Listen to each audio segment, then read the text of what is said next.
Right, మరో break news చూస్తున్నాం. కాళేశ్వరం ఈ శ్రీధర్ వ్యవహారంలో సంచలన విషయాలు వెలుగులోకి వస్తున్నాయి.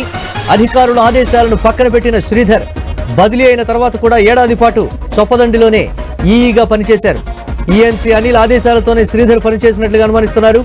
ఈఎన్సీ అనిల్ శ్రీధర్ సంబంధాలపై ఏసీబీ అధికారులు ఆరా తీస్తున్నారు.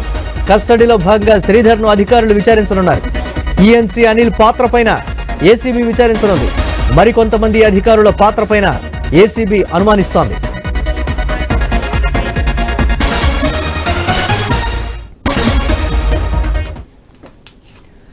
కాళేశ్వరం ఈ శ్రీధర్ వ్యవహారంలో సంచలన విషయాలు వెలుగులోకి వస్తున్నటువంటి బ్రేక్ న్యూస్ చూస్తున్నాం. అధికారుల ఆదేశాలను పక్కన పెట్టిన శ్రీధర్ బదిలీ అయిన తర్వాత కూడా ఏడాది పాటు చొప్పదండిలోనే ఈఈగా పనిచేశారు.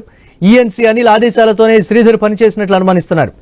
ఈఎన్సీ అనిల్ శ్రీధర్ సంబంధాలపై ఏసీబీ అధికారులు ఆరా తీస్తున్నారు. కస్టడీలో భాగంగా శ్రీధర్ ను అధికారులు విచారించనున్నారు. ఈఎన్సీ అనిల్ పాత్రపైన ఏసీబీ విచారించనుంది.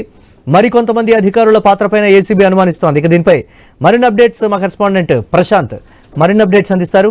ప్రశాంత్.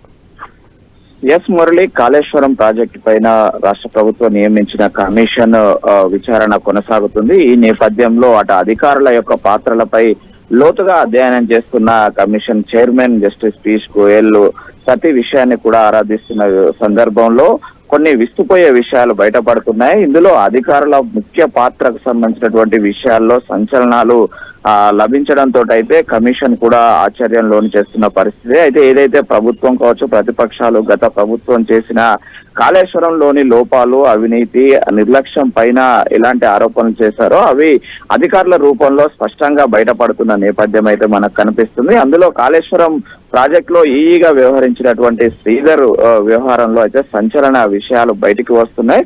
ఒక్కొక్కటిగా కొండంతవి ఈ యొక్క తవ్వినట్టుగా కుప్పలుగా అతని యొక్క లోపాలు బయటపడుతున్నాయి. ముఖ్యంగా అతను ఒక ప్రభుత్వ ఉద్యోగి అయి ఉండి ఒక ఐఏఎస్ ఆఫీసర్ గా ఉన్న రాహుల్ బొజ్జా ఆనాడు తనను గతేడాది జూన్ 27న చీఫ్ ఇరిగేషన్ ఆఫీస్ లో రిపోర్టు చేయాలని ఆదేశాలు జారీ చేసినప్పటికీ కూడా తన ఒక ఐఏఎస్ అధికారి ఆదేశాలను తుంగలో తొక్కి తాను తన ముఖ్య అనుచరుడిగా వ్యవహరిస్తున్నటువంటి తన పై అధికారి ఈఎన్సీ అనిల్ దగ్గరే విధులు నిర్వహించడమే కాకుండా ఇటు ప్రభుత్వానికి అటు ఐఏఎస్ అధికారులకు టోకరా ఇస్తూ తాను అందరినీ కూడా లెక్క చేయకుండా అతను కరీంనగర్ జిల్లా చొప్పదండి నియోజకవర్గ కేంద్రంలో ఈఈగా విధులు నిర్వహించి ఇన్ని రోజులు అందరినీ ఆశ్చర్యానికి గురి చేశాడు. అసలు ఇది ఎలా సాధ్యమైందనే విషయం కూడా ప్రభుత్వానికి అంతుపట్టని విషయంగా మారింది. ఒకవైపు కాళేశ్వరం ప్రాజెక్టు పైన ప్రభుత్వం, మరోవైపు కమిషన్ ఇంత సీరియస్ గా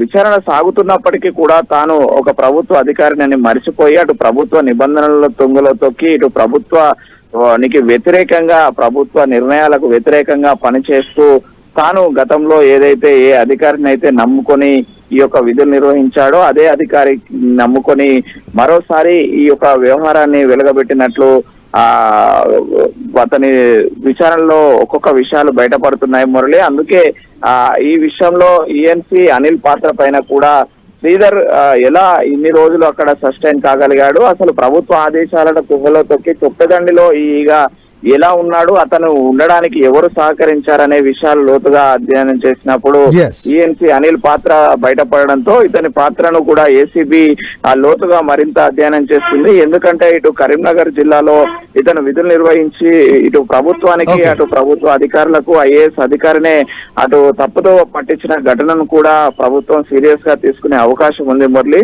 మొత్తానికైతే కాళేశ్వరం విచారణలో వేగవంతం కొనసాగుతున్న నేపథ్యంలో ఇలా అధికారుల పాత్రలు కూడా సంచలనాలు రేపుతున్న పరిస్థితి ఉంది మురళి.